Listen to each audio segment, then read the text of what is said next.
Bienvenidos todos quienes nos están escuchando a través de nuestra página web, a través de nuestro canal de YouTube, de nuestra página de Facebook.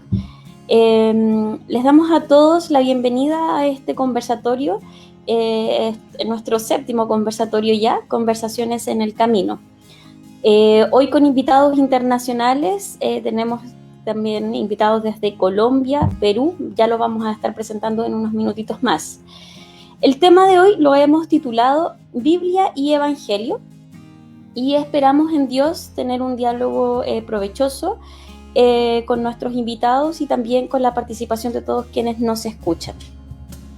Estamos agradecidos de Dios por permitirnos llegar hasta estas instancias y por darnos la oportunidad de conversar, de dialogar, de aprender también a través de estos espacios de reflexión. Hemos conversado ya sobre fe, militancia política, el Ministerio de la Mujer en la Iglesia, hemos hablado de la educación dentro de la Iglesia y hoy junto a nuestros invitados queremos también sumergirnos en un tema muy relevante que tiene como título, que tiene como núcleo de nuestra fe básicamente la Biblia y el Evangelio. Vamos a presentar a nuestros invitados sin más preámbulos. Vamos a presentar al pastor ya de casa, Pastor Javier Ortega, a quien nos salude también. Una vez más, es parte de nuestro conversatorio. Él será el pastor invitado de nuestra iglesia en esta oportunidad. Yo creo que ya habrán notado, todos quienes nos escuchan, que en todos nuestros conversatorios tenemos la presencia de un pastor de nuestra iglesia, a veces también más de uno. Y hoy nos va a acompañar nuevamente el pastor Javier Ortega, quien es también doctor en teología, con énfasis en Sagradas Escrituras. Él es profesor también de diferentes instituciones teológicas acá en nuestro país. Pastor Javier, le saludamos. Buenas tardes, Ana María. Gracias por este lindo espacio. Un saludo afectuoso a los hermanos y hermanas que nos ven por la señal de internet, por YouTube, Facebook. Qué bueno compartir con ustedes este tiempo. Muchas gracias. Muchas gracias, Pastor Javier. Tenemos también, como les decíamos, tenemos invitados internacionales. Vamos a presentar al profesor Milton Acosta. Él también es doctor en teología, con especialidad en Antiguo Testamento. Es profesor de Hebreos y exégesis del Antiguo Testamento. Es editor también de Antiguo Testamento, del Comentario Bíblico Contemporáneo y profesor de diferentes instituciones también. Profesor Milton, le saludamos. Hola, un cordial saludo desde Colombia. Muchas gracias por la oportunidad de participar y compartir con ustedes. Espero que tengamos una buena charla en el día de hoy. Gracias. Gracias, profesor, también por aceptar esta invitación a participar con nosotros de estos conversatorios. Finalmente vamos a presentar al pastor Darío López. El pastor Darío López también es doctor en teología, es miembro de la Fraternidad Teológica Latinoamericana. Ha sido profesor de varias instituciones teológicas en Estados Unidos, América Latina y el Caribe. Es pastor también de la iglesia Monte Sinaí en Perú. Pastor Darío, le saludamos. Tuvimos un inconveniente, parece, con el pastor Darío. Su señal está muy lejos, pues está en Perú, entonces cuesta que llegue la señal. Bueno, le saludamos al pastor Darío, agradecemos su participación también y que haya aceptado la invitación a participar con nosotros de este conversatorio. Vamos a seguir, esperemos que el pastor Darío pueda solucionar y arreglar sus problemas técnicos que siempre ocurren. Bueno, para comenzar nuestro conversatorio del día de hoy, voy a pedir, como siempre, a un pastor de casa, Pastor Javier Ortega, que nos pueda guiar en una oración inicial para pedir la dirección de Dios también en todo lo que vamos a realizar el día de hoy. Con mucho gusto, Ana María.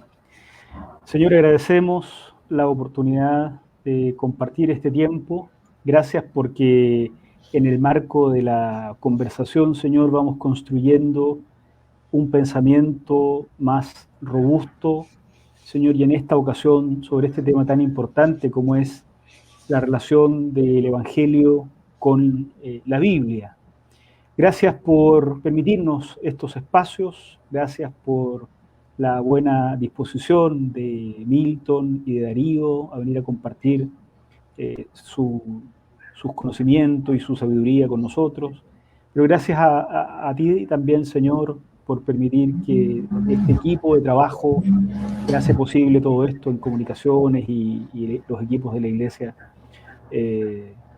estén también acá funcionando al servicio de tu obra. Gracias por este momento. En el nombre de Cristo Jesús. Amén. Amén. Amén. Amén. Muchas gracias, Pastor Javier. Bueno, como le comentábamos al inicio, la temática de hoy la hemos titulado Biblia y Evangelio.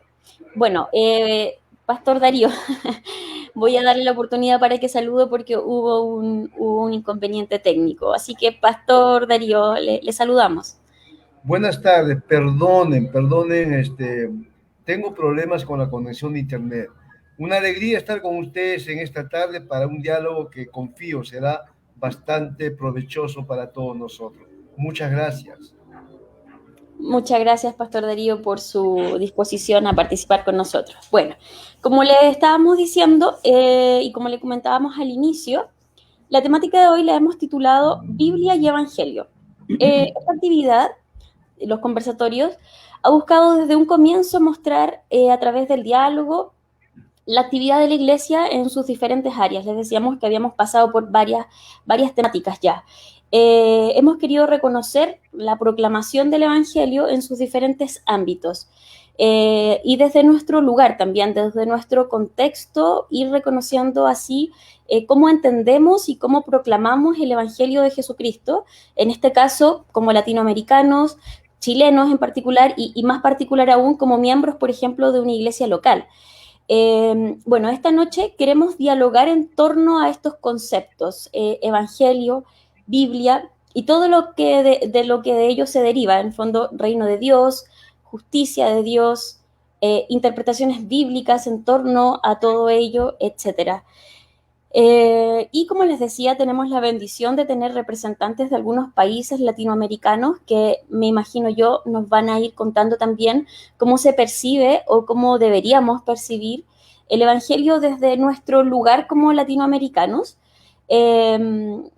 Desde Colombia nos acompaña Milton, desde Perú Darío y desde Chile Javier. Bueno, entonces, ¿cómo entendemos y cómo entregamos el Evangelio de Jesucristo en nuestro continente, como lo entendemos, y cómo lo entendemos también a la luz siempre, obviamente, estos diálogos siempre están en torno a la palabra de Dios. Bueno, antes de comenzar con las preguntas, quiero recordarles a todos quienes nos están escuchando que pueden participar con nosotros a través de los comentarios que pueden ir dejando en las redes sociales, ya sea en Facebook, YouTube, y yo también voy a ir mostrando y leyendo sus comentarios, sus preguntas a través de esta plataforma para que todos también podamos participar de este conversatorio. Voy a partir haciéndole la pregunta a nuestro pastor de casa, a Pastor Javier Ortega. Pastor, ¿de qué manera una comprensión global de la Biblia ilumina nuestra comprensión de lo que es la buena noticia, de lo que es el Evangelio?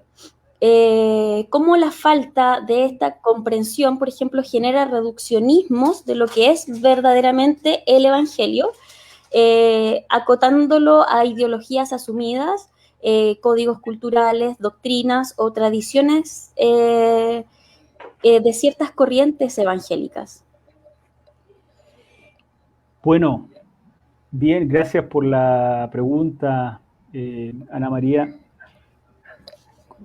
Seguramente la mayoría de los evangélicos sabe que el Evangelio como esta buena noticia encarnada por Jesús por un lado, pero también anunciada por Jesús, no surge en el vacío, no surge en un vacío cultural o en un vacío temporal, sino que se da en un marco cultural concreto, ¿no? Emerge en medio de un marco cultural concreto, en un tiempo concreto, teniendo un trasfondo religioso, y todo ese trasfondo, todo ese marco cultural, geográfico, ideológico, explica en qué sentido Jesús es una buena noticia y la enseñanza de Jesús es una buena noticia. Entonces, las escrituras hebreas, lo que sería nuestro Antiguo Testamento, describen ese trasfondo en medio del cual el Evangelio de Jesucristo surge, ¿no? Eso respecto del Antiguo Testamento. Y el Nuevo Testamento también describe, pero ya no solo el entorno en el que surge, sino describe la manera en que esta buena noticia se vive también una vez recibida en un marco cultural concreto. Entonces, carecer de una visión global de ese trasfondo obliga a quienes creemos en el Evangelio y a quienes anunciamos el Evangelio o a quienes decimos anunciar el Evangelio, nos obliga a utilizar la Biblia como un conjunto de, más bien, de refranes sueltos, ¿no? Uno por acá, otro por allá, desconectados de un entorno completo, de un entorno global, de una manera de ver la vida, de una manera de vivir la esperanza prometida en las escrituras del Antiguo Testamento y cumplidas en Jesucristo. Cuando se carece entonces de esta visión global y usamos la Biblia o ciertas secciones de la Biblia como frases sueltas, como refranes sueltos, entonces el Evangelio es simplemente lo que uno quiere que sea, ¿no? Escojo un par de textos de mi predilección que usan la palabra evangelio y entonces digo, esto es el Evangelio. En realidad, lo que está pasando en esos casos es que estamos seleccionando ciertas sentencias del texto bíblico y construyendo a nuestro gusto o al gusto de la tradición en la que hemos crecido o a la que pertenecemos, algo que no es el Evangelio, pero a lo que le decimos el Evangelio, ¿no? Entonces, por eso, desde esa perspectiva, termina siendo más o menos fácil que cada uno arme su propio Evangelio, porque basta con escoger los textos de su gusto y decir, esto es el Evangelio.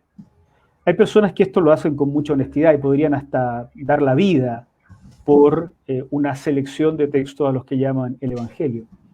Pero es una visión muy reduccionista, de todas formas, cuando no se tiene el marco de una comprensión más bien global de lo que es la revelación de Dios en la historia, revelación que finalmente es o nos es transmitida como memoria en las Sagradas Escrituras.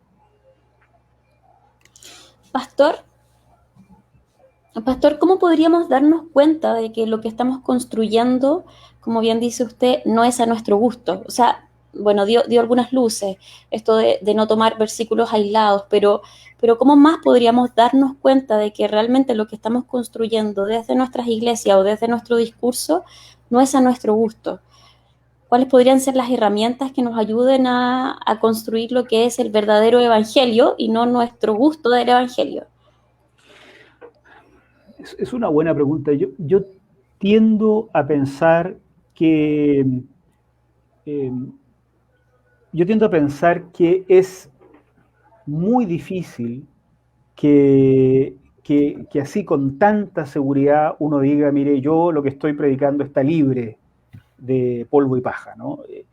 Porque en el fondo eso es exactamente, o ese es el punto en el que exactamente están parados quienes dicen, en todas las versiones posibles y diferentes, dicen tener el verdadero evangelio libre de cualquier tipo de influencia presente. Entonces, creo que es difícil posicionarse en una plataforma absolutamente purista en este sentido. Pero creo que hay ciertas cuestiones que uno tendría que tomar en cuenta, que no son precisamente textos aislados, sino la imagen que resulta, la imagen que nos salta una vez que, teniendo la Biblia como trasfondo global, tú piensas en Jesús.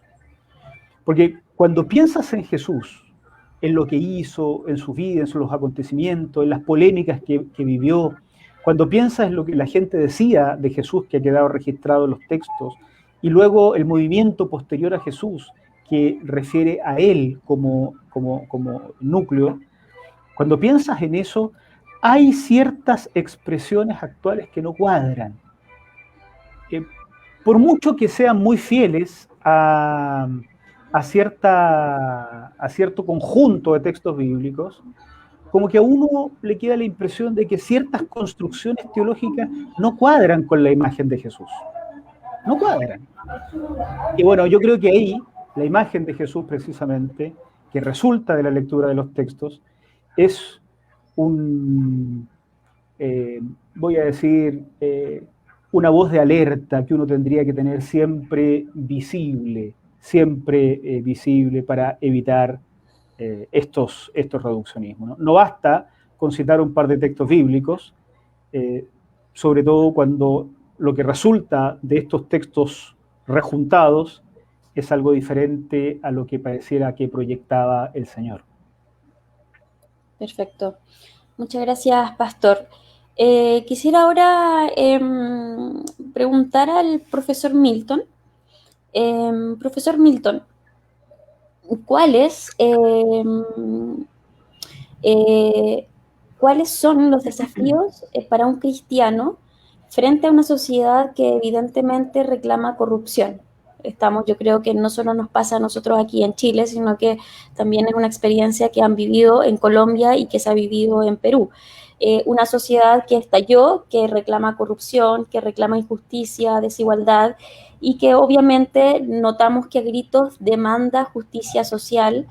Y en este sentido, ¿cuál sería el papel que ocupa la predicación del Evangelio y en qué sentido el cristiano debe entender la justicia o la debe practicar frente a la sociedad en la que vive? Bueno, Ana, muchas gracias por la pregunta. Pues esos son unos desafíos de una magnitud enorme y uno creo que apenas puede aquí rascar la superficie, pero pensando como en algunos asuntos fundamentales, centrales de esta discusión, a mí me parece que nos toca realmente, ya que los evangélicos figuramos muy ligados, por lo menos aquí en Colombia, a ciertas ideologías políticas, a ciertos partidos políticos y tendencias políticas.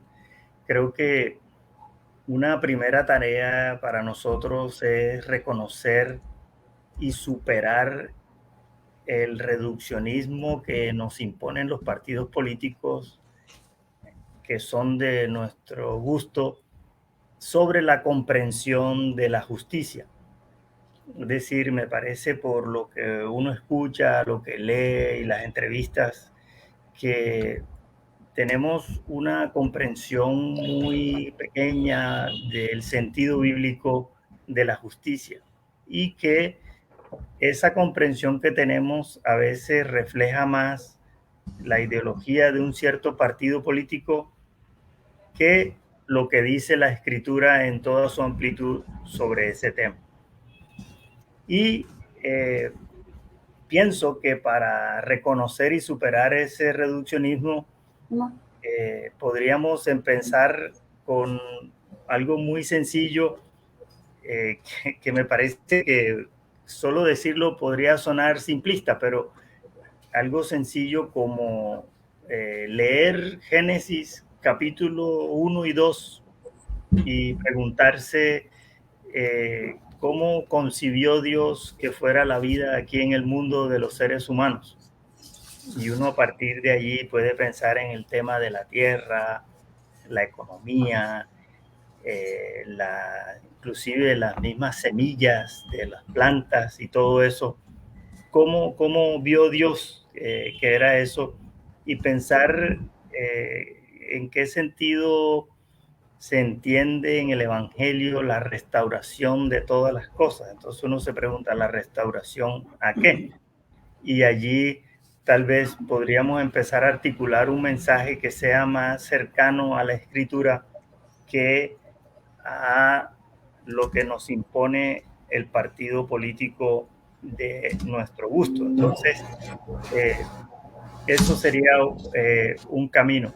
Un ejemplo que a mí se me ocurre de cómo esto funciona es el énfasis que nosotros tenemos cuando pensamos en Génesis, perdón, en el Éxodo. El Éxodo habla, es esa famosa frase de Moisés que le manda a Dios a decirle al faraón: deja ir a mi pueblo para rendirme culto.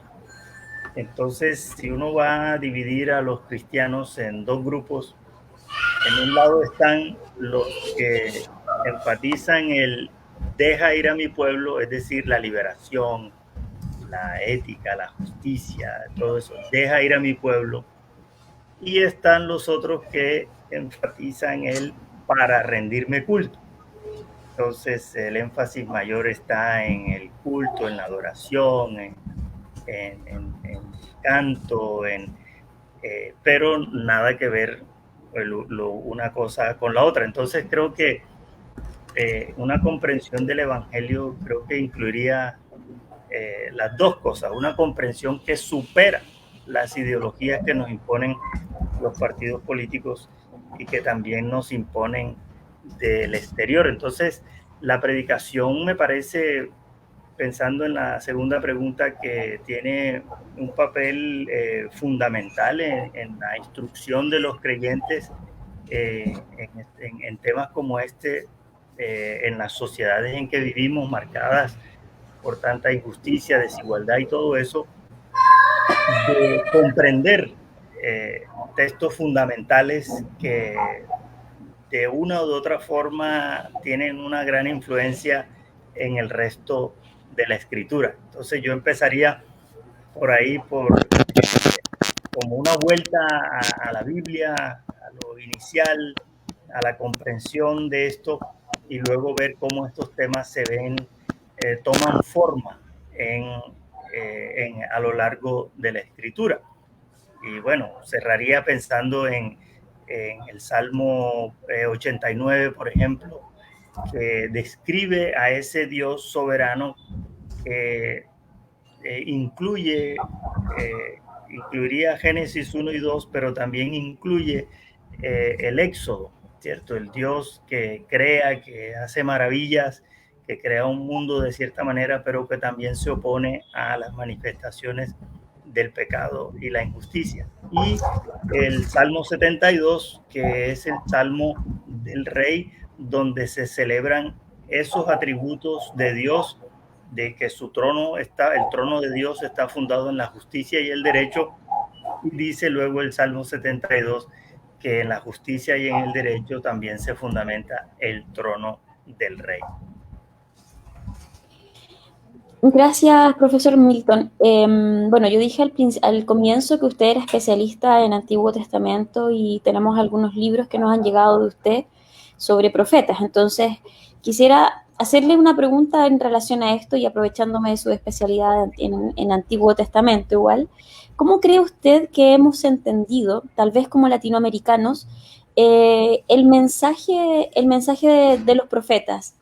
Este mensaje quizás de reclamo frente a situaciones de injusticia que vivimos, digamos, yo creo que de manera generalizada en Latinoamérica. La pregunta es, ¿cómo cree usted que lo hemos entendido o cómo cree usted que hemos leído a los profetas? Bueno, difícil responder con precisión la pregunta, pero yo diría dos cosas. Uno, que en América Latina sí hemos tenido una tradición, ya una trayectoria de más de 50 años de teólogos latinoamericanos que han escrito sobre estos temas y que se han pronunciado sobre la realidad de desigualdad, de opresión, de injusticia económica, en fin, tantas cosas que todos conocemos. Pero desafortunadamente estos teólogos dentro del mismo pueblo evangélico, por diversas razones, no son muy conocidos. Es decir, pocos se conocen. Y otra vez yo digo, porque el mayor énfasis que se ha hecho ha sido en para rendirme culto. Y los profetas se preocupan por el deja ir a mi pueblo, ¿cierto? Deja a mi pueblo libre, y obviamente que también incluyen el para rendirme culto.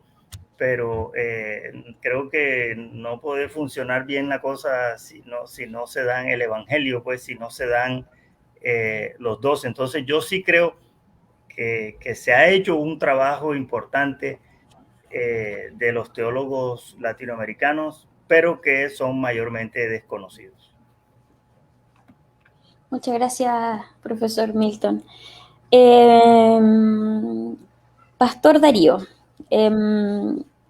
para usted va la pregunta a continuación. A la luz de la verdad del Evangelio y del mensaje bíblico, ¿de qué manera la misión de la Iglesia, la misión de la Iglesia sí, enfrenta hoy las circunstancias sociales en las que vivimos? Dicho de otra forma, podría ser, ¿cuál es la misión de la Iglesia hoy en el ámbito público? Muchas gracias por esta pregunta, que es bastante complicada, especialmente si uno tiene en cuenta la diversidad que existe en el seno de las comunidades evangélicas en América Latina y el Caribe.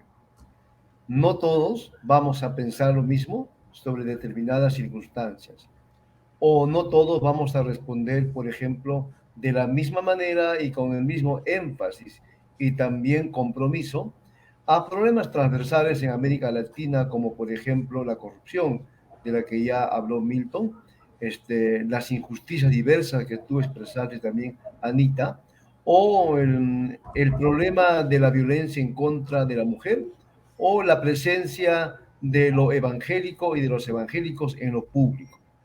Lamentablemente, no todos tenemos una misma opinión y un mismo compromiso. Y eso me parece que está afectando la cara pública o el rostro público de la comunidad evangélica en nuestro subcontinente. A mí me apasiona bastante, por ejemplo, lo que está ocurriendo recientemente en Chile, en Colombia y en el Perú, de manera particular, cómo una joven generación evangélica está encarando la situación de crisis en la democracia y cómo están respondiendo también desde su fe a esta situación. El asunto es que incluso dentro de aquellos que piensan y que opinan y que afirman que la misión de la iglesia también, por supuesto, implica y exige un compromiso con lo público, incluso dentro de este sector, que creo que sigue siendo minoritario, no todos opinan lo mismo y no todos tampoco encaran de la misma manera esta situación. Para ilustrar un poco lo que intento comunicar, en el Perú, en el último proceso electoral, por ejemplo, es cierto, hubo dos bloques bastante pronunciados de los evangélicos, uno mayoritario, por supuesto, que apoyaba a un sector, otro minoritario que apoyaba a otro sector. El asunto es que en el sector minoritario, que algunos dirían que serían los evangélicos progresistas, tampoco estaban de acuerdo en de qué manera uno debería encarar esta situación. Y creo que esto es lo que está pasando en toda América Latina. O uno puede responder también de otra manera, ¿no? No todos los evangélicos estamos entendiendo lo que significa hacer misión en este tiempo de pandemia global.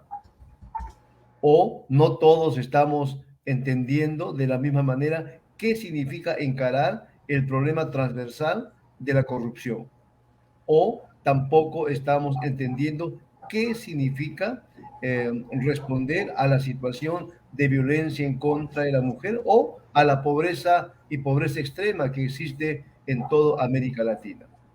Y ahí me parece que está nuestra mayor dificultad para comprender qué significa ser evangélico y cómo lo evangélico tiene que encarar lo que va pasando en la plaza pública.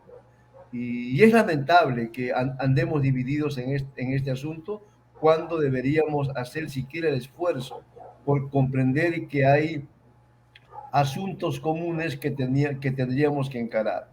No creo, por ejemplo, que debemos andar divididos en cómo responder a la situación del cuidado responsable de la creación o de la casa común de toda la familia humana. No creo que tampoco deberíamos andar divididos en cómo enfrentar la corrupción, la violencia en contra de la mujer, cómo enfrentar la pandemia. No deberíamos andar divididos, pero lamentablemente incluso en estos asuntos que son públicos, también y tampoco tenemos una misma opinión y la misma manera también de encarar situaciones como esta.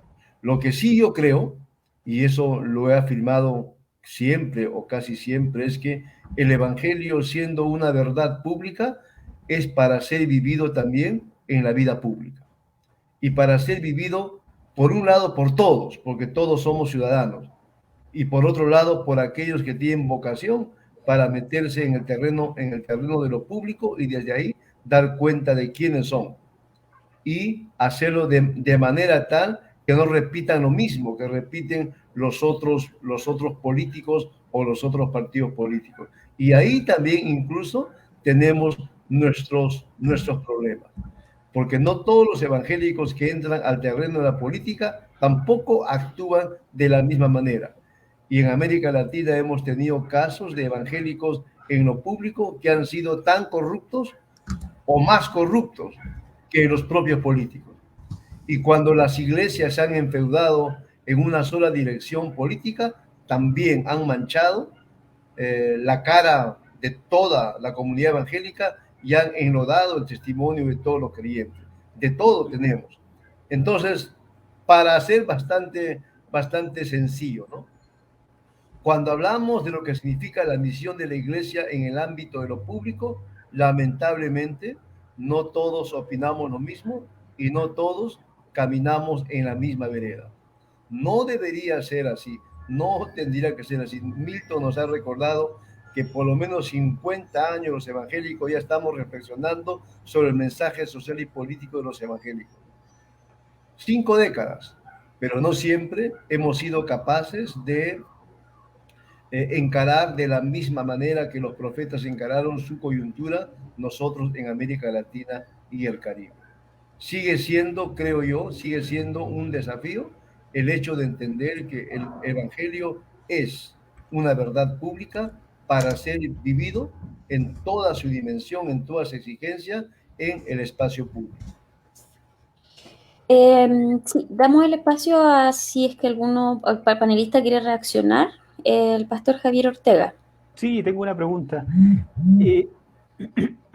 Es un teléfono, creo que vibra ahí. ¿Cómo lo ven ustedes ahí en Perú y en Colombia, Darío, Milton? Porque todo esto que ustedes han dicho está en la Biblia. Afortunadamente está en la Biblia. Uno ve que los profetas, especialmente los profetas del siglo VIII, cuando anuncian el tiempo perfecto, dicen, bueno, cuando venga ese tiempo, plantarás una viña, beberás su vino, construirás una casa, habitarás en ella. La gran esperanza de la profecía parece ser la justicia. Incluso esto está presente en la Apocalíptica, ¿no? Estos fragmentos apocalípticos en el Nuevo Testamento. Cielos nuevos y tierra nueva donde more la justicia.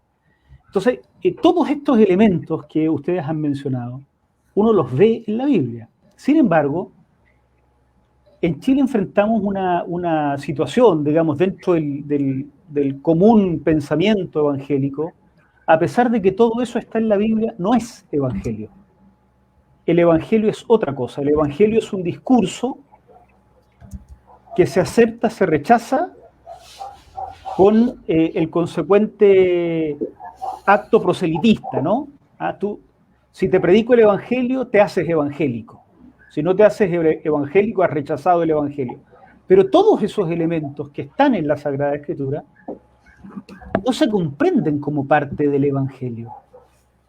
Se comprenden como una cosa adicional. Eso estará bien para el discipulado, eso estará bien para después, cuando haya tiempo, pero lo importante es este mensaje que salva almas incorpóreas o algo por el estilo, pero no todo el resto.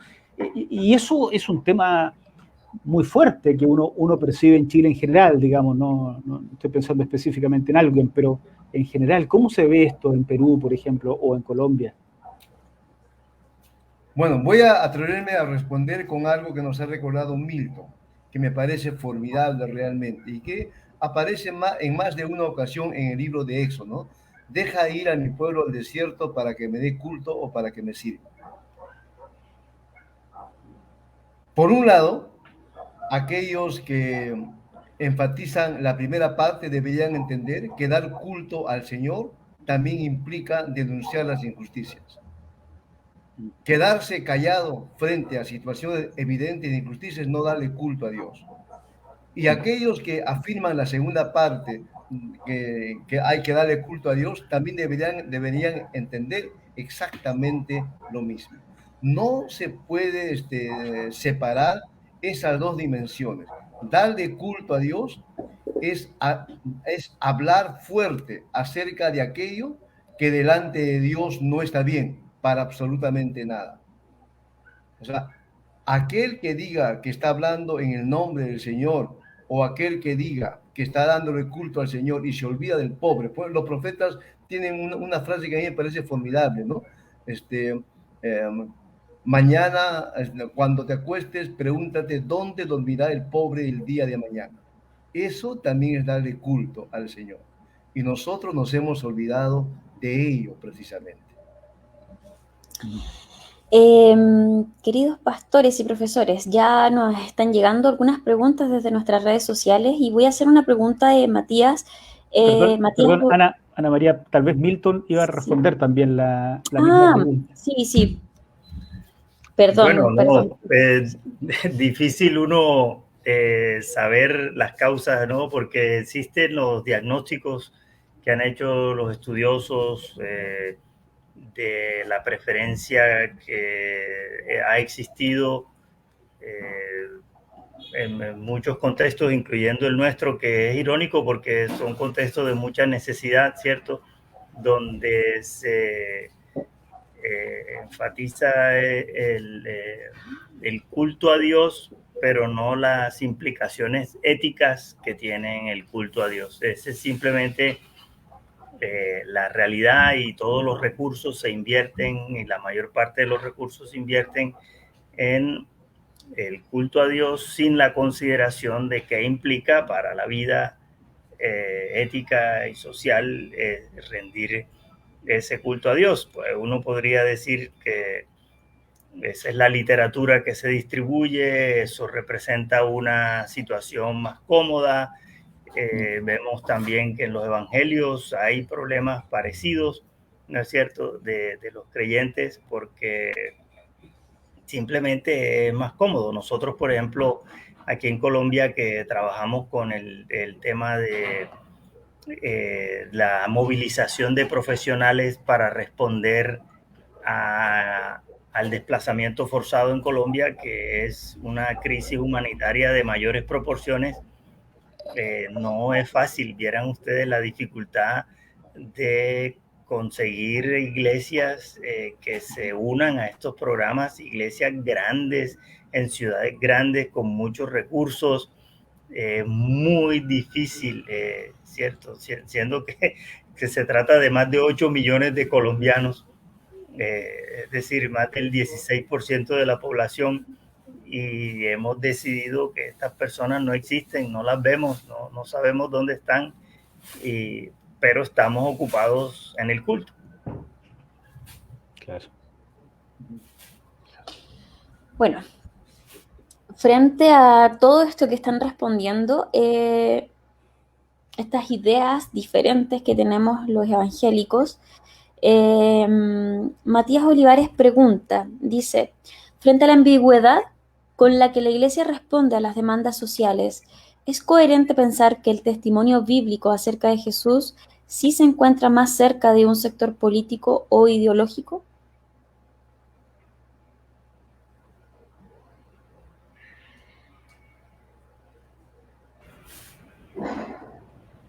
Bueno, esta es una pregunta abierta de Matías. ¿Quién quiere responder? Me imagino que la pregunta se refiere a si el pensamiento de Jesús estaría más cerca de un sector político ideológico de los que tenemos actualmente, ¿cierto? Y bueno, eso habrá diferencias de un país a otro. Yo diría, suponiendo que entiendo la pregunta, yo diría que es posible que en algunas cosas se identifique con unos y en otras con otros, que serían partidos opuestos y contrarios en la actualidad. Para mí me es difícil aceptar que se trate de una ambigüedad, porque no creo que sea ambigüedad. Esa ya es una postura política. Y por otro lado, no soy muy amigo de conectar a Jesús con alguna ideología política en particular. Creo que como iglesia y como evangélicos tenemos que aprender a diferenciar nuestro mensaje y nuestra vivencia de nuestras convicciones políticas, aunque existen momentos en los cuales se enlazan o se conectan. Porque si no, corremos el riesgo de enfeudar o comprometer a la iglesia con una determinada ideología y defenderla, pensando que eso es el evangelio. Una cosa es el compromiso personal de nosotros como ciudadanos, otra muy distinta, la iglesia como institución. Y me parece que no deberíamos confundir jamás esas dos dimensiones de la vida. Mi compromiso político, mi militancia política como ciudadano es un asunto distinto. Otro asunto diferente es que yo intente o presione para que la iglesia se alinee en una sola dirección. Pero su militancia política, o sea, siguiendo con la idea de Matías, debe ser un reflejo de, tal vez, de su fe. En cierto sentido, sí, pero otros pensarán también que su punto de vista también es una expresión de su fe. Y ahí es donde entramos en problemas. Creo que hay temas que más allá de la ideología y temas que nacen de nuestra fe y que tienen un contenido social y político innegable, que no debería disminuir. Ya dije algunos, por ejemplo, ¿no? Sería lamentable que como evangélicos justifiquemos la violencia en contra de la mujer. No hay ninguna razón para el evangelio justificar una violencia y cualquier tipo de violencia. Sería lamentable que como evangélicos justifiquemos y hagamos legítima la existencia de los pobres. No hay ninguna justificación en la Biblia para eso. O sería lamentable que como evangélicos nos preocupemos por el cuidado de la casa común. Más bien, estamos llamados a estar en primera línea en cuidar los bienes de la creación. A mí me parece que yo encuentro tan interesante este punto. Después de 2000 años de fe cristiana, hay una gran cantidad de propuestas de Jesús o de líneas que estaban incoativamente, digamos, en el comienzo, que después de 2000 años se han desarrollado y hoy uno encuentra ciertos elementos que 2000 años atrás estaban en Jesús, hoy uno la encuentra en boca de diferentes movimientos sociales. Lo que pasa, y este es un problema de los cristianos, lo que pasa es que a veces los cristianos no reconocemos el propio espíritu de Jesús cuando éste se nos presenta en lugares donde no pensamos que debía estar. Esto ya le pasó a los discípulos, ¿no? En el lago lo que andan son fantasmas. No pudieron reconocer a Jesús porque pensaron que era un fantasma. Los caminantes de Emaús no pudieron reconocer a Jesús. Y a nosotros nos pasa lo mismo. Hay discursos que son propios, a mi juicio, de la fe cristiana, pero cuando aparecen en boca de personas que no profesan nuestra fe, tendemos a rechazar el paquete completo. Esto yo veo que pasa con elementos propios del feminismo, ya que Darío mencionó lo de las mujeres. Por ejemplo, grandes elementos de discurso feminista son muy propios de la fe cristiana y probablemente habrán surgido del espíritu cristiano. Pero como hoy día son defendidos por grupos que no reconocemos como partidarios de nuestras iglesias, tendemos a rechazar un discurso que en realidad sería aplaudido por Jesús. Lo mismo nos pasa con la justicia. Bueno, yo creo que en la pregunta que hace Matías hay algo de esto también. Probablemente muchos de los elementos que los diferentes bloques políticos de izquierda o de derecha defienden tienen raíces en el pensamiento cristiano que ha llenado Occidente finalmente, ¿no? Que ha llenado Occidente. El esfuerzo que habría que hacer por parte de los cristianos, me parece a mí, es más bien intentar reconocer en la verdad a Jesús, en la justicia a Jesús, en la misericordia a Jesús, y no estar tan preocupados de si la verdad la defienden los que no son evangélicos o si la justicia la defienden los que no son evangélicos, porque dicho sea de paso, incluso cuando el diablo decía que Jesús era el ungido del Señor que había venido, decía la verdad. Decía la verdad. No quiero decir con esto que los políticos de derecha o de izquierda son el diablo, solo quiero decir que estamos tirando el agua del baño con la guagua adentro, y ese es un elemento un poco perverso del cristianismo evangélico actual, me parece a mí. Muchas gracias, pastores, por sus respuestas. Seguimos con participaciones de nuestros oyentes, auditores desde las redes sociales. Nanette Dufo nos pregunta, dice, ¿qué lugar, dirían ustedes, ocupa la teología evangélica en los cambios sociales y políticos en nuestra región? ¿Se puede medir su influencia de alguna manera?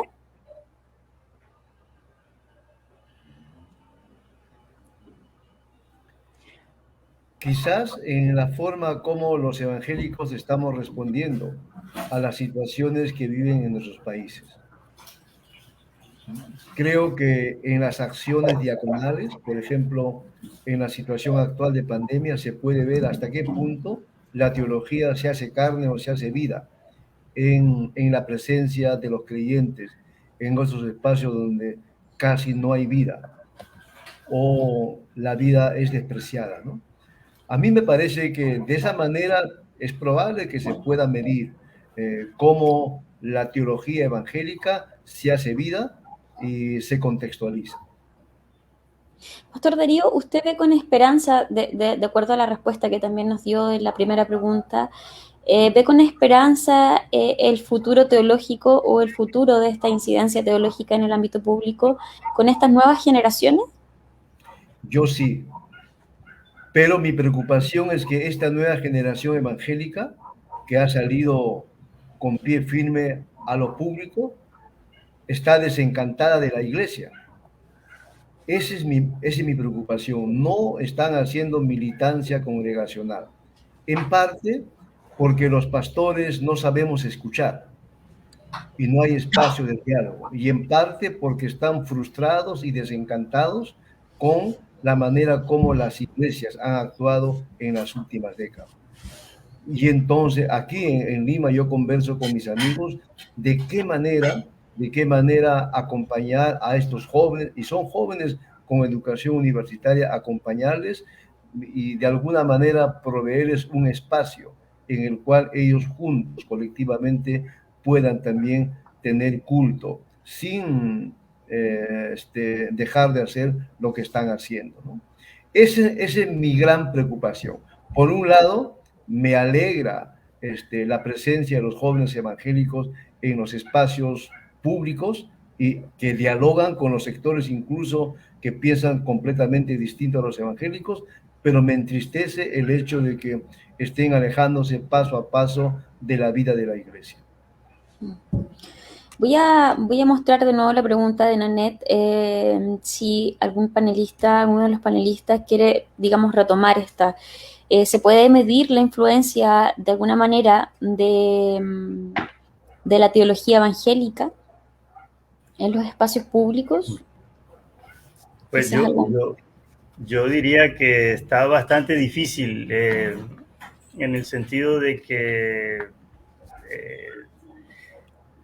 ¿quién hace el estudio? ¿Cómo lo va a hacer? Aquí en Colombia, por ejemplo, un colega hizo un estudio sobre cuál era el impacto, que a veces también resulta difícil medir, de las iglesias evangélicas en la sociedad, ¿cierto? Entonces, en nuestro trabajo que hemos hecho con comunidades desplazadas por la violencia y las iglesias que actúan en ellos, así como encontramos que en el grueso de las iglesias hay poco interés, también debemos reconocer que hay gente muy comprometida y haciendo trabajo con estas comunidades. Pero mucho de este trabajo es tal vez hasta cierto punto producto de la teología evangélica, pero el trabajo que hacen estas personas no está documentado. Es decir, no hay verdaderos trabajos de investigación. Esto que nosotros hemos hecho con las víctimas de la violencia, del desplazamiento forzado en Colombia, es de las pocas cosas que se han hecho. También los teólogos católicos han investigado estos temas, tratando de documentar y entender qué hacen las iglesias, ¿cierto? Pero de ahí a decir que estemos con eso midiendo el impacto de la teología evangélica, no estoy seguro que lo estemos haciendo ni cómo se puede hacer. Muchas gracias, profesor. Tenemos una pregunta, quizás Pastor Javier quiere responder también a esta pregunta. Sí, yo estaba pensando en el caso de Chile, y claro, yo también concuerdo en que medir el resultado presente de la producción teológica o de la reflexión teológica es difícil, ¿no? Porque somos la generación que está viviendo in situ la producción teológica y sus propios resultados. Pero cuando uno mira un poco hacia atrás, en Chile, por ejemplo, una determinada teología evangélica posibilitó que ciertos grupos cristianos que llegaron sintieran la necesidad de educar. Tenemos escuelas fundadas profusamente por teólogos protestantes. La construcción del ferrocarril en Chile tuvo mucho que ver con migrantes protestantes. Una gran cantidad de leyes civiles, el funcionamiento de una sociedad civil tuvo mucho que ver con presencia migrante, porque las teologías de esos grupos migrantes eran lo suficientemente amplias para entender que el evangelio no era salvar almas incoloras e invisibles o algo así, sino que tenía que ver con el anuncio de un reino que es mucho más que cuestiones muy intimistas. Pero en otro momento de la historia, las teologías efectivamente se encogieron. Yo tengo, por decirlo de esta manera, ¿no? Se encogieron. Y cuando se encogieron, entonces empezaron a crear un pensamiento para el culto y no para la libertad, para usar la metáfora que mis colegas han usado y el texto bíblico que han usado. Y yo creo que no sé en qué momento estamos ahora.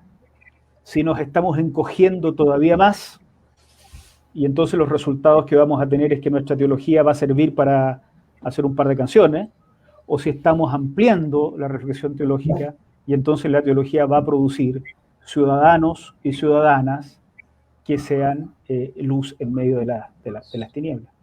Entonces, creo que, bueno, hay algunos teólogos que tenemos posición respecto de esto, ¿no?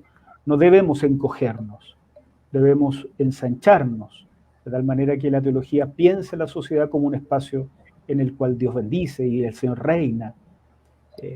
Pero mirarlo hacia atrás es un poco más fácil. Daniel Salinas ha escrito un libro muy, muy interesante, precisamente Teología con alma latina, donde uno puede percibir, yo a Darío también lo he escuchado en conferencias sobre esto, donde uno puede percibir que ciertos momentos de la teología evangélica posibilitaron acciones de impacto social importante. No en respuesta a una ideología política, sino en respuesta a la comprensión de un evangelio bíblico. y creo que hay que retomar esas cuestiones. Claro. Bueno, las futuras generaciones nos van a poder responder quizás esta pregunta en el futuro. Soledad nos escribe desde Brasil, ella es chilena pero está en Brasil y nos dice, justamente su pregunta está relacionada con su estadía. Ella dice, ¿cuál sería la mejor manera de compartir el Evangelio en un país como Brasil, donde la Iglesia se ha vinculado directamente con un gobierno fascista, cerrado a posiciones contrarias y de extremos?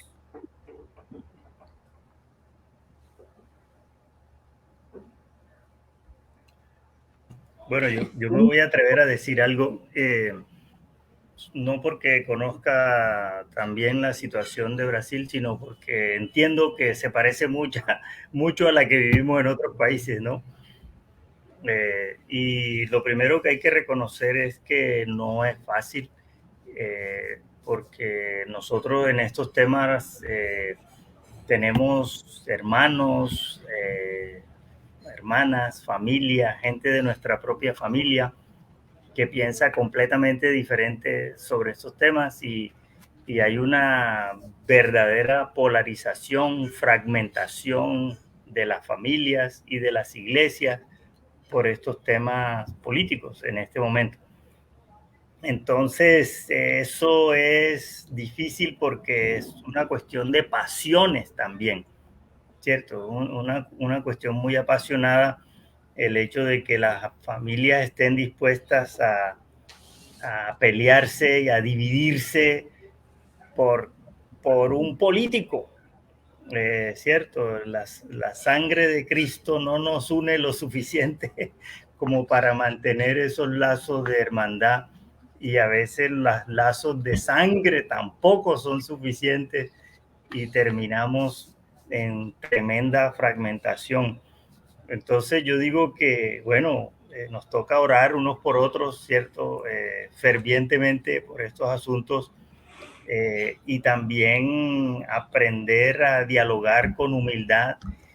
Y en segundo lugar y en tercer lugar, yo diría que tenemos una tarea pendiente los teólogos latinoamericanos de cómo hablar de estos asuntos de manera conciliadora, de manera bíblica, de manera humilde, con verdadero amor cristiano que busca la reconciliación, la comprensión del Evangelio y el testimonio cristiano en el mundo que nos ha tocado vivir. Entonces toca, pienso yo, que a veces guardar silencio, como saber cuándo hablar, saber qué decir, pero por otro lado creo que nos hace falta la tarea académica, la tarea teológica, la tarea de la producción de literatura, que como se hace con respecto a otros temas, me parece que hace falta la producción de literatura para diferentes públicos, ¿cierto? La literatura que trate estos temas nuestros y que estén al alcance de la persona común y corriente que no tiene muchos estudios, pero también los estudios que sean más técnicos, más complejos para otro tipo de público. Entonces es decir, no es posible enfrentar un tema de estos desde un solo ángulo ni con una sola estrategia, sino mirando cuáles serían todas las posibilidades en el amor cristiano. Muchas gracias, profesor Milton. Quizás algún otro panelista quiera responder a esta pregunta de Soledad. Pasamos es bastante curioso cómo en las recientes campañas políticas, tanto en Chile y Perú y Colombia, los mismos eslogans se han repetido. Es como si los fabricaran en un mismo lugar y entonces eso es transversal en nuestros países. Y yo diría que es de una mayoría evangélica significativa que piensan así. Principalmente aquellos que están detrás de con mis hijos no te metas o a mis hijos los educo yo, ¿no? Que creen tener la razón y se imponen. y que en el fondo no es necesariamente teología, sino ideología. ¿Qué es lo que la hermana ha identificado en Brasil como un fascismo, ¿no? Bueno, los fachos evangélicos están en toda América Latina, no solamente en el Brasil. Y por ejemplo, ¿no? Lo que quieren o lo que pretenden es llegar al poder para desde arriba imponer su visión religiosa de la vida sobre todo, crean o no crean, igual que ellos. Y es un peligro que está presente desde años atrás en América Latina. Brasil ha sido casi como el laboratorio en el cual eso se hizo mucho más visible. Pero Chile tiene lo suyo, Colombia tiene lo suyo y el Perú tiene también lo propio. Y Milton lo ha dicho bien, ¿no es cierto? Que esto ha hecho que las familias se separen y se peleen entre ellas, que las iglesias se peleen. Decir, por ejemplo, tu verdad en lo público y opinar sobre lo político es que te insulten. En el Perú se usa mucho la expresión terruqueo, o sea, que te califiquen de terrorista o de terruco solamente por pensar distinto a una mayoría evangélica. Y eso está produciendo no solamente dolor, confusión, sino división también en las iglesias. Es lamentable, por supuesto, que esto pase, ¿no? En Argentina, lo reciente que ha ocurrido también ya nos va informando que este es un asunto que tenemos que pensarlo bien. No todos los evangélicos tenemos el mismo sueño de qué país quisiéramos construir, ni tampoco a qué democracia aspiramos. Pero en la Biblia hay suficiente material para soñar juntos en un país que sea posible para todos. Bueno, ahí hay también otra conversación, como no nos da en este conversatorio, pero cómo leemos la Biblia, cómo interpretamos justamente esas señales que nos da la Biblia para construir una mejor sociedad. Pero bueno, quizás para otro conversatorio, porque es un tema, es un tema aparte, que da para harto. Tenemos más preguntas desde nuestras redes sociales. Marcelo pregunta desde YouTube, dice, hay una denominación que resalta conceptos del arrebatamiento y la vida después de la muerte, creando una permanente esperanza futura. ¿Eso ha causado un desinterés en ser ciudadano político?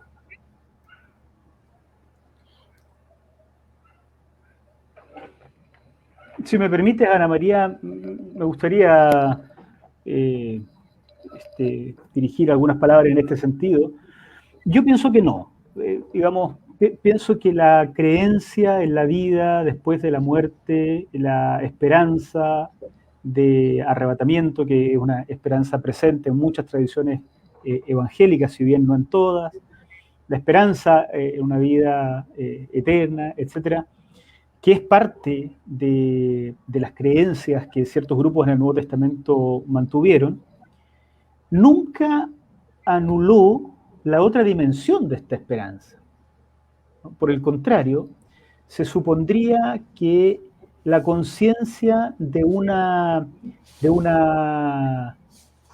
toma de postura de parte de Dios en el futuro, o sea, en la vereda de la justicia, en la vereda de la salud, en la vereda de la misericordia, debiera modificar el presente del comportamiento de los cristianos.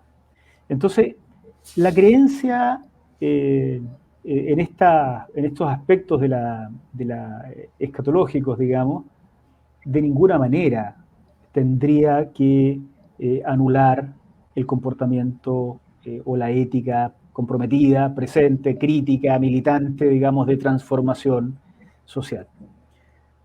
Pero sí lo hace precisamente en el momento en que la teología se encoge.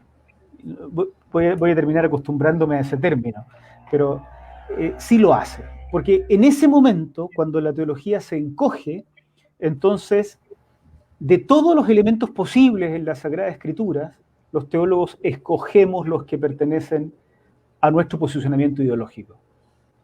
Y hacemos pasar como teología lo que en realidad son simplemente nuestras defensas ideológicas.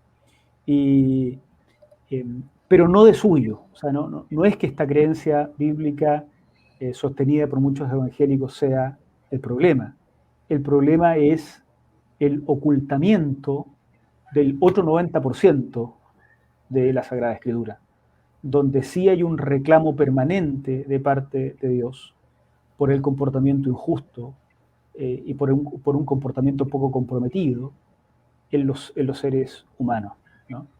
A mí me resuena en la mente un libro en inglés que estaba circulando hace algunos días, que en castellano era algo así como ¿por qué la justicia social no es la justicia bíblica? Y el libro contiene toda una defensa antimarxista y una acusación contra el marxismo, lo que muestra que en realidad, lejos de ser una teología, es la defensa del posicionamiento político del autor. Pero esto se vende como reflexión cristiana, como teología bíblica. Y claro, yo creo que ahí está esta cuestión. No es la teología bíblica el problema es el ocultamiento que hacemos de los otros aspectos de la Biblia para buscar el beneficio de nuestras propias ideologías presentes. Tal vez desde la experiencia de Darío o de Milton, ¿cómo ven esta pregunta que hace Marcelo? Porque claro, el profesor Javier nos habla de lo que debería ocurrir y de lo que ocurre cuando esto, digamos, no se plantea o no se lee de la mejor manera, pero ¿cuál es la experiencia que ustedes tienen quizás desde Perú, desde Colombia, frente a esta teología, como dice Marcelo, que crea una permanente esperanza futura? ¿Causa un desinterés en ser ciudadano político? Cuando era miembro de la iglesia, recuerdo que se invitó a un pastor para una campaña y este pastor empezó con estas palabras, ¿no? Cuando vengas a la iglesia, deja tus problemas en la puerta del templo. Y yo me pregunté, ¿será posible eso? ¿Será posible entrar al templo y darle culto a Dios dejando los problemas a un lado? Creo que cuando uno sobreenfatiza una dimensión del Evangelio en desmedro de otra, es donde empiezan los problemas. Si tan solo, por ejemplo, reflexionáramos en esa hermosa canción del obispo Federico Pagura, ¿no? Porque él entró en el mundo y en la historia. Eso debería cambiar nuestra manera de entender en la práctica nuestra fe. Creo que la esperanza cristiana, en lugar de secuestrarnos ideológicamente, debería jalonarnos para un mayor compromiso con nuestra condición de ciudadanos. Pero el problema sigue siendo, a mí me parece, el hecho de desencuerpar o de quitarle el cuerpo a los seres humanos y creer que somos espíritus que flotan en el aire y que nada de lo que pasa en el contexto nos afecta. No, el contexto sí importa, porque importa la misión y la misión se hace en un contexto. Y mientras estemos aquí, tenemos responsabilidades cívicas o ciudadanas que cumplir. Pero de eso existió, existe y probablemente siga existiendo cuando se sobreenfatiza una dimensión del Evangelio. Con respecto a Colombia, yo añadiría que eso, lo que se dice, lo que asume la pregunta era cierto aquí hace, digamos, 30 años. Era verdad que la gente pensaba así, pero ahora, después de haber pasado, es decir, eso lo cambió en gran medida, a mi entender, la teología de la prosperidad primero y luego el incursionamiento de los cristianos en la política. Entonces, los cristianos, me parece a mí que hemos pasado en Colombia de una minoría acomplejada, en ocasiones perseguida y maltratada, a ser una minoría significativa en la política. Entonces, y por ser una minoría significativa, entonces ya no es perseguida, sino que es cooptada por los partidos políticos para la vida presente, no para la vida futura, para pensar en la vida actual y todo eso. Entonces, por ese camino me parece a mí, de la teología de la prosperidad y luego de la incursión en la política, se abandonaron esas ideas de despreocuparse por la vida actual y pensar solo en la vida eterna y la vida futura. Pero aquí estamos precisamente hablando de que no estamos contentos con la forma que ha tomado el pensamiento evangélico con respecto a la vida aquí en la tierra. Hay un libro del doctor Juan Sepúlveda, pastor pentecostal, que se llama De peregrinos a ciudadanos. Yo digo que se va a convertir en un clásico, si es que ya no lo es. Lamentablemente circularon muy pocas copias del libro, así que hay que piratearlo nomás para tener. De peregrinos a ciudadanos, y que cuenta un poco esta experiencia, ¿no? de los evangélicos en Chile, que siempre fueron una minoría media perseguida, pero de repente, entonces, producto de ganar cierta presencia, logran establecer leyes que les permiten funcionar en igualdad de condiciones con la Iglesia Católica. Y bueno, hasta ahí llega el libro. Yo tengo la impresión de que ahora que nos convertimos en ciudadanos, entonces estamos mirando hacia abajo y tenemos muchas ganas de decirle al resto que nosotros ahora determinamos quién es ciudadano en Chile y quién no. Y esta es la historia de la fe evangélica, ¿no? Primero nos decían herejes a nosotros, y nosotros reclamábamos para que nos respeten, pero en cuanto tomamos un poco el poder, nos sentimos con la habilidad de decirle al resto, ¿no? Y que son herejes y quisiéramos echarlo y prohibirle su presencia. Se nos olvidó que estuvimos desde la otra vereda también. Se nos olvida. Se nos olvida. Bueno, Guillermo Alcántara pregunta, dice, ¿vislumbran un ejemplo positivo concreto de evangelio contemporáneo en sus respectivos países?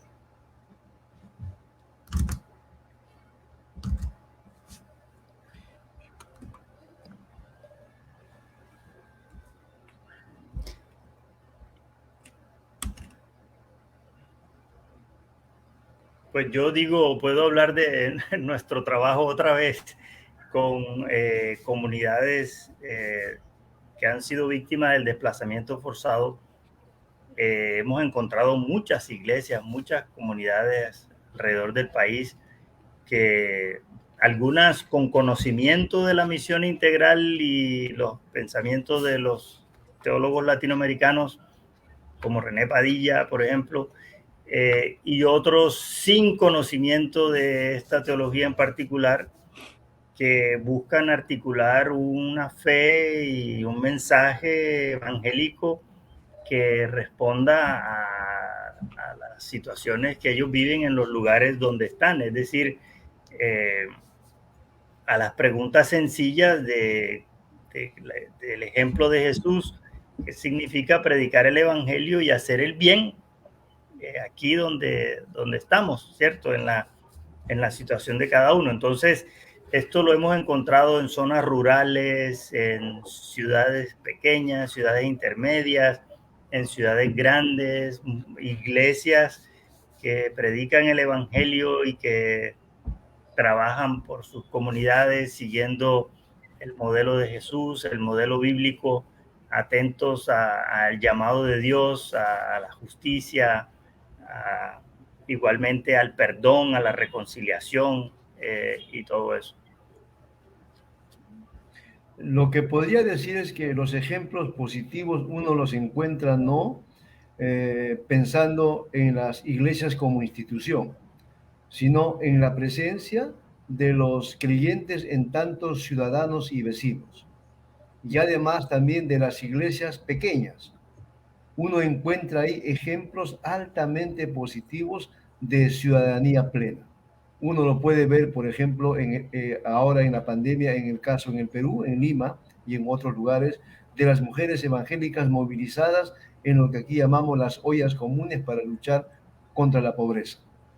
O uno lo puede ver también en los jóvenes evangélicos cuando salen a marchar juntamente con otros ciudadanos para decirle no a la violencia en contra de la mujer o no cuando la democracia está en crisis. Entonces, hay excelentes ejemplos en toda América Latina y el Caribe de presencia evangélica que está contribuyendo al fortalecimiento de las frágiles democracias de la región. Pero cuando uno piensa en las iglesias como institución, ahí no están los buenos ejemplos. Los buenos ejemplos están abajo. Y es lo que decía hace un rato Javier, ¿no? O sea, el hecho de que los evangélicos tengamos ahora ciudadanía plena en América Latina, ese no es el problema. El problema es preguntarnos qué tan buenos ciudadanos estamos siendo nosotros, ¿no? O estamos simplemente repitiendo lo que siempre hemos tenido en América Latina. Bueno, justamente con algunas temáticas que han salido últimamente a la luz, hay una pregunta de Gastón Allende, si es que corresponde o no de repente hablar de ciertos temas. Dice él, pastores y sacerdotes condenaron injusticias existentes y rechazaron aborto y matrimonio igualitario. ¿Corresponde opinar al respecto?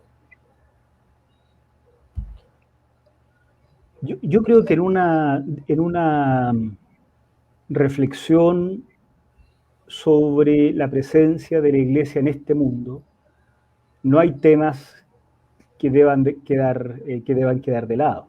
Estos temas deben estar presentes y en estricto rigor estos temas están presentes todos los días. Lo que pasa es que es muy probable que estos temas no se cuelguen en los carteles de las iglesias, porque son temas que se discuten en oficinas, en hogares, en la calle, en los pasillos. Pero son temas que están presentes. Pero junto con eso, yo considero importante que frente a estas cuestiones tan cotidianas, digamos, y no siempre las de mayor conflicto, ¿no? La cantidad de personas que quieran casarse del mismo sexo probablemente son ínfimas, o es una cantidad ínfima en comparación a la cantidad de personas que mueren por no tener los recursos para pagar buena salud, por ejemplo, que serían los grandes temas bíblicos. Pero aún así, estos temas son importantes, me parece a mí, de conversar, pero es bueno que al conversarlos partamos de la comprensión de que no todos los evangélicos piensan lo mismo sobre estas cuestiones. Los evangélicos, con la misma Biblia en la mano, llegan a conclusiones diferentes respecto de muchísimos temas.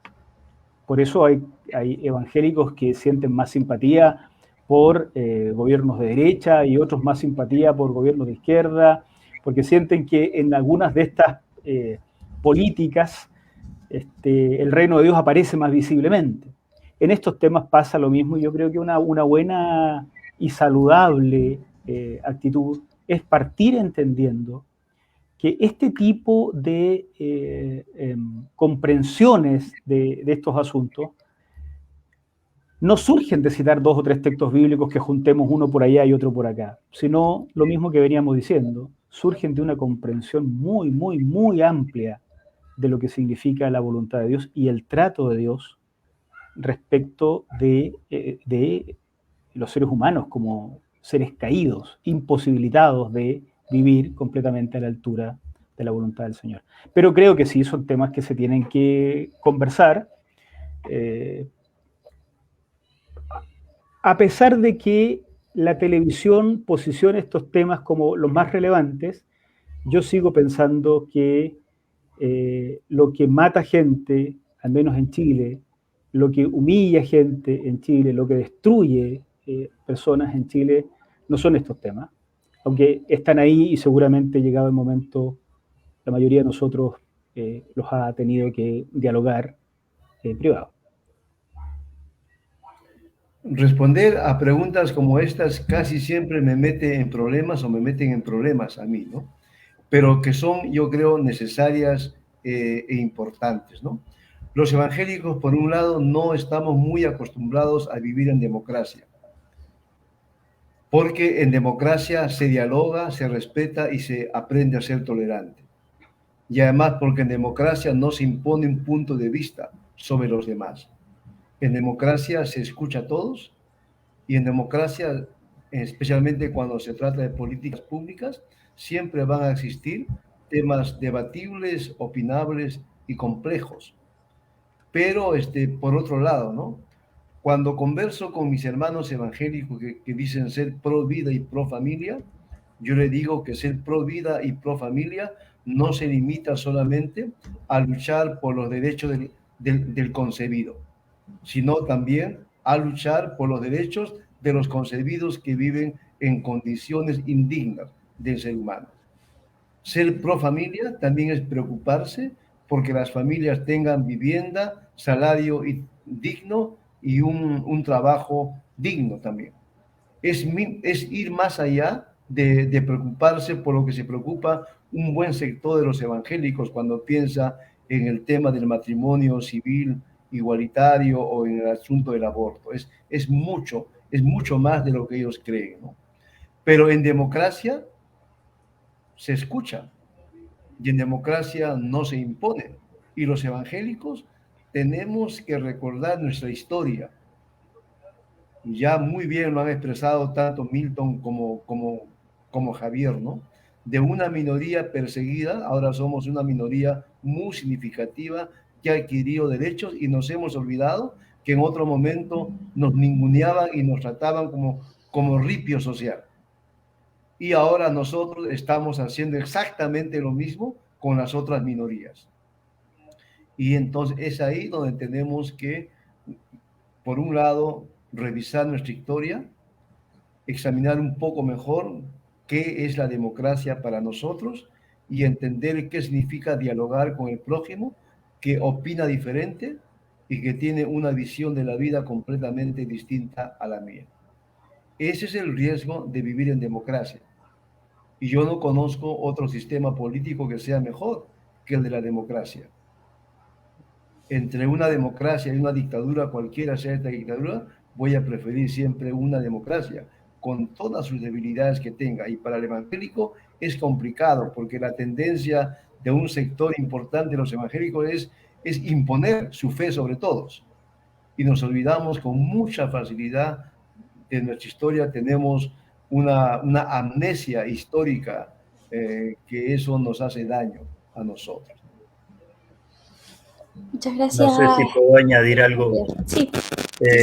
Gracias. Sí, de acuerdo con lo que han dicho, que es una conversación que tenemos pendiente en el marco de quienes creemos en la democracia. Yo dudo que a veces los evangélicos realmente creamos en la democracia, pero sí son conversaciones sobre ese y otros temas. Lo que quiero añadir y que me preocupa a mí con respecto a este tema es cómo los políticos utilizan esos temas para obtener el voto evangélico. Ese es el punto donde a nosotros nos hace falta ver cómo nos utilizan. Es decir, por ejemplo, en Colombia, uno de los graves problemas sociales es el abuso sexual de niños.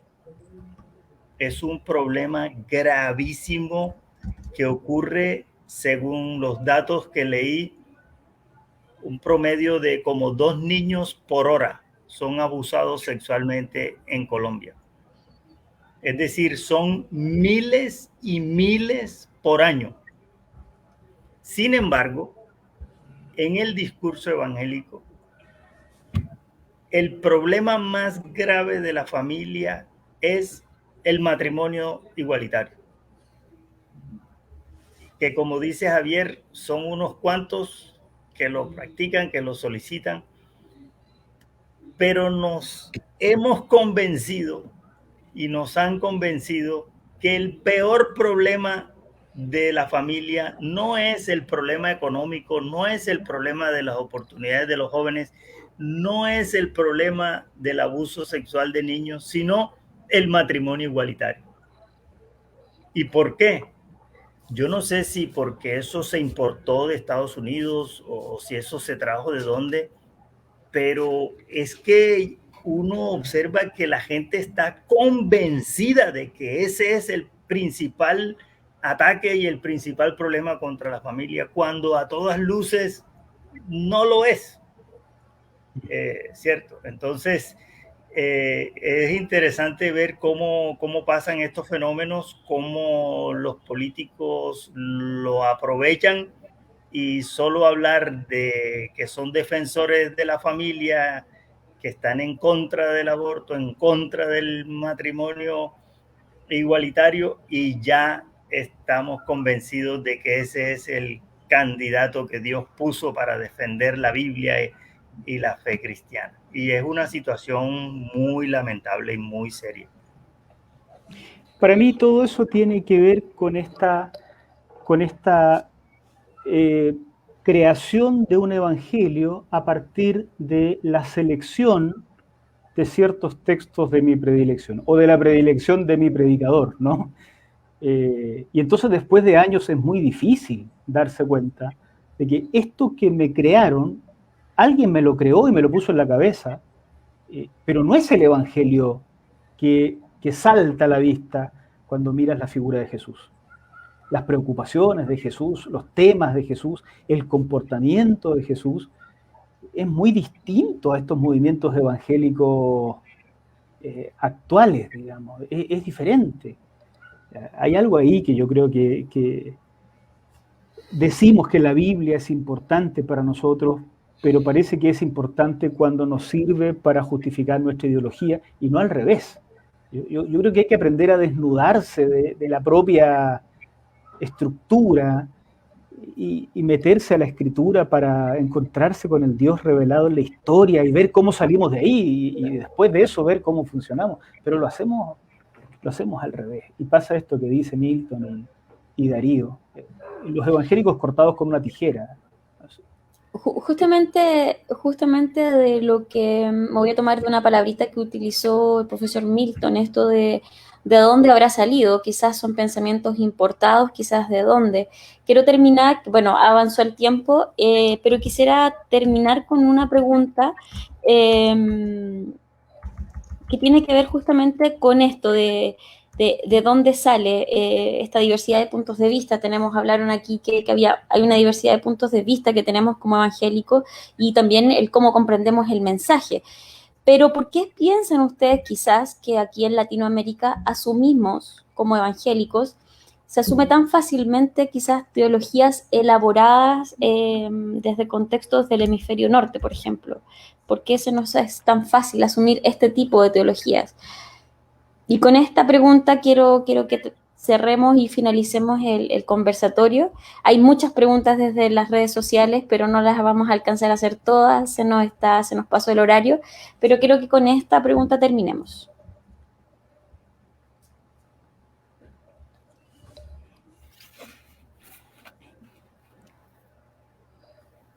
Yo me atrevo a decir algo, no sé. Yo diría que hay una doble tarea que pienso que se ha hecho desde el norte. Una es, me parece que sistemáticamente se ha desprestigiado a los teólogos evangélicos latinoamericanos desde el norte, desde hace mucho tiempo, ¿cierto? Desde que los teólogos evangélicos latinoamericanos empezaron a pronunciarse, empezó el desprestigio, ¿cierto? A rotularlos que eran teólogos de la liberación, que eran teólogos de esto, de lo otro, como forma de desprestigio. Además de eso, nosotros sabemos que Estados Unidos es una cultura avasalladora, es decir, culturalmente nosotros somos de muchas formas vasallos, y los que estamos más cerca del norte tal vez más, incluyendo los efectos que tiene esto en el idioma, en la forma como hablamos el español. Uno nota algunas construcciones que son claros anglicismos, ¿cierto? Entonces, hay un vasallaje cultural que se expresa también en la teología, ¿cierto? La otra cosa son los recursos. Estas vienen con recursos, con programas, con libros, gran producción de literatura que se distribuye en nuestras librerías con mayor facilidad de la que se distribuyen los libros nuestros, y programas a gran escala que requieren grandes recursos que se hacen en nuestro continente. Entonces, es difícil, hay que reconocer, competir contra todo eso.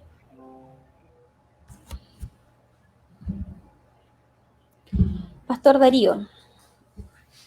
No sé qué pueda añadir a lo que Milton acaba de decir, pero yo soy un convencido de que con mucha facilidad los evangélicos en América Latina nos convertimos en cajas de resonancia y en correa de transmisión de lo peor que se produce en el norte del mundo en cuanto a teología y a ideología.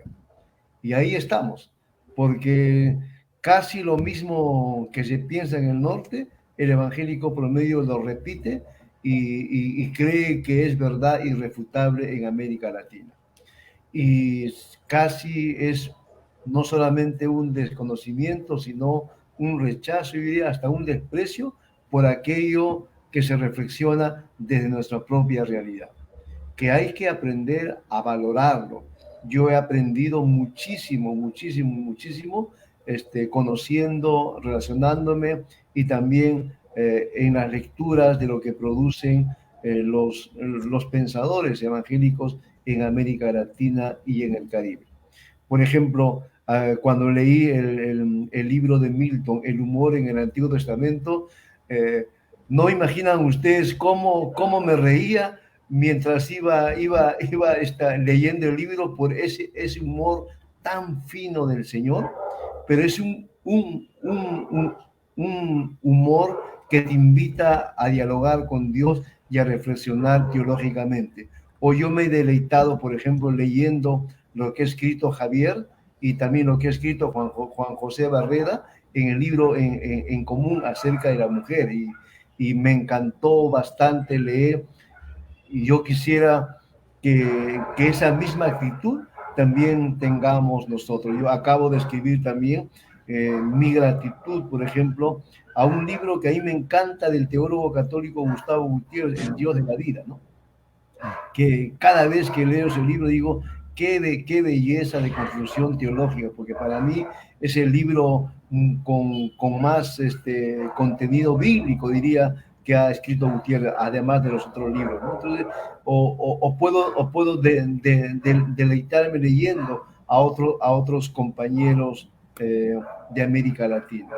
Y quiera Dios, y ojalá que eso sea posible en todos los espacios de América Latina, que aprendamos a querer lo nuestro, que aprendamos a querernos nosotros. Yo diría, eso es mucho mejor todavía.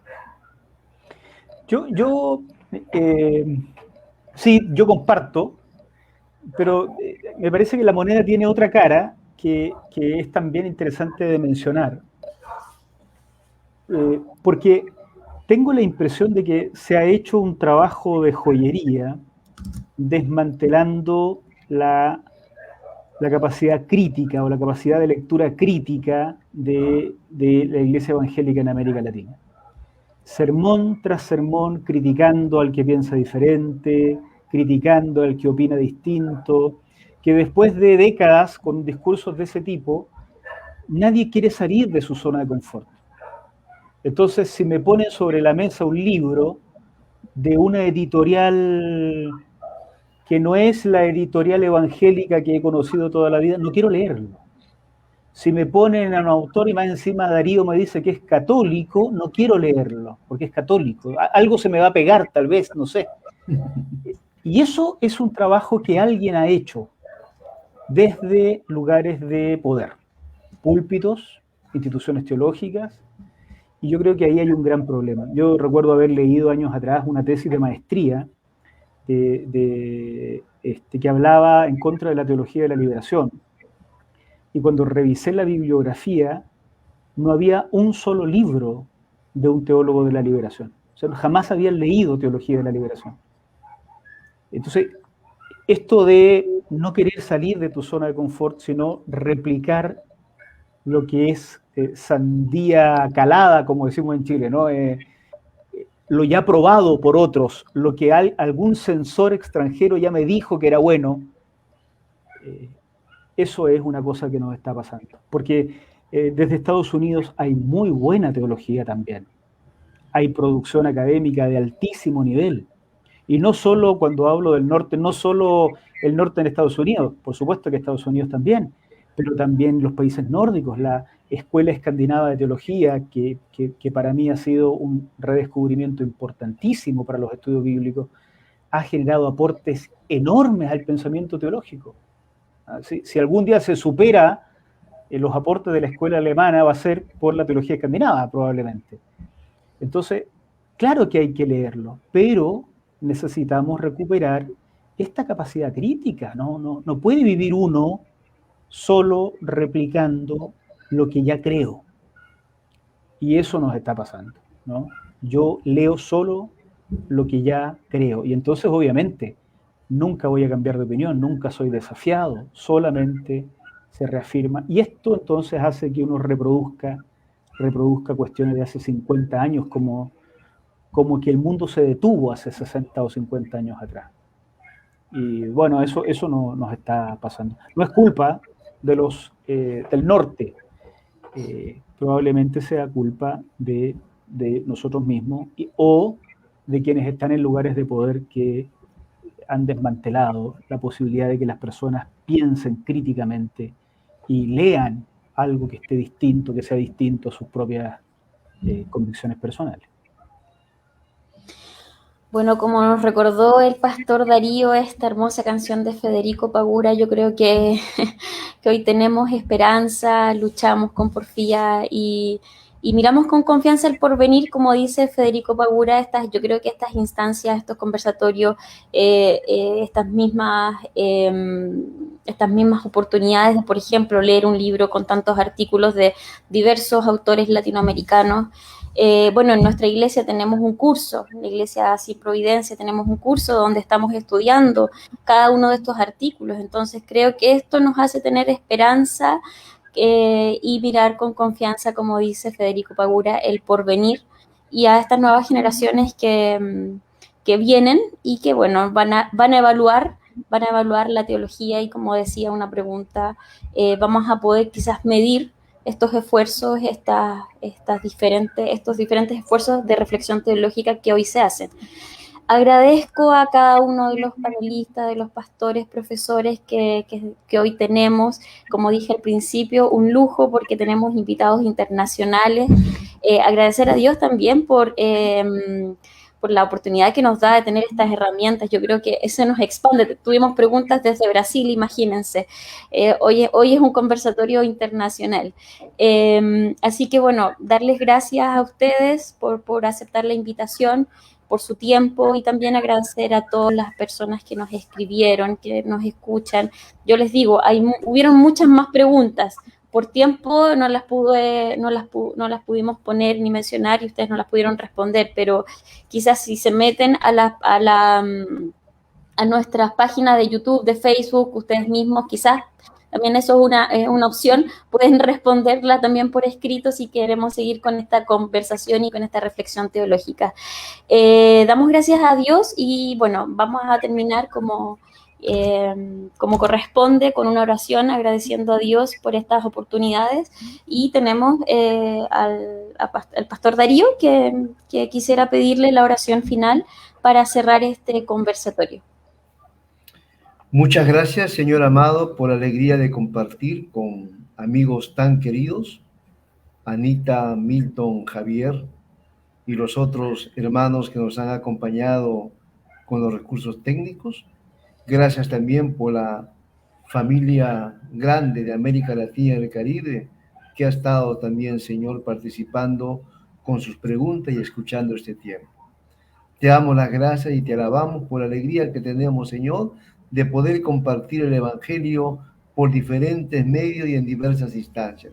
Y gracias también, Señor, porque nos permites servirte a ti en nuestros pueblos. En el nombre del Padre, del Hijo y del Espíritu Santo, te alabamos y te suplicamos, Señor, que nos ayudes a ser fieles y coherentes con nuestra fe cada día. Amén. Amén. Amén. Muchas gracias, un abrazo a todos y muchas bendiciones. Gracias, adiós. Chao, chao. Los aplausos.